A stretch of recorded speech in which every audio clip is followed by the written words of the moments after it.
Antonio Nanni, presidente del Consorzio di Bonifica Alta Pianura Veneta, a Roma per il congresso internazionale dedicato alle nuove frontiere dell'irrigazione, nuove frontiere nel quale l'attività del Consorzio di Bonifica Vicentino-Veronese ci sta a pieno titolo. Partiamo dall'utilizzo dei canali irrigui per quanto riguarda la produzione di energia rinnovabile, in particolare il cosiddetto micro idroelettrico.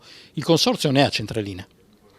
Il Consorzio Alta Pianura Veneta in gestione e di proprietà circa 7 centraline, di cui danno un reddito circa sui 800, 700, 800 mila euro annui di guadagno di queste centraline, perché lì dipende dall'annata se è più piovosa o meno piovosa, e di conseguenza questa è circa sui 800 mila euro all'anno che produciamo di corrente e che incassiamo, che questo va a beneficio logicamente di tutto quanto il territorio.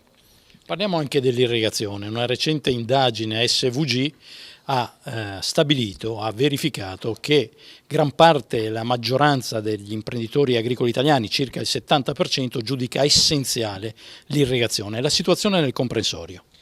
Allora noi dobbiamo suddividere il comprensorio in due zone.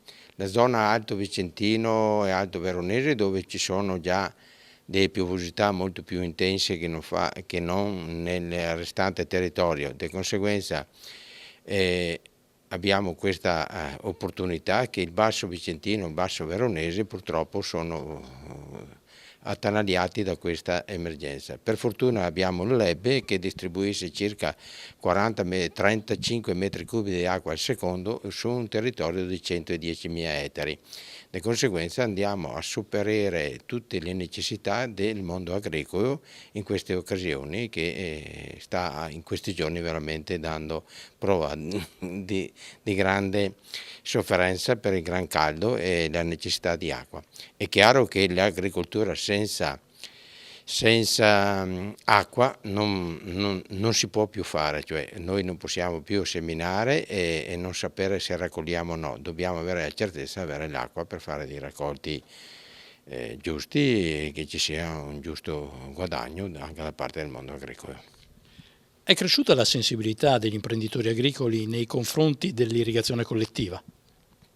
Sì, senza dubbio i consorzi di bonifica stanno attraversando un momento particolarmente buono in questi momenti, perché stanno dando delle risposte che se no non sarebbero facili da dare.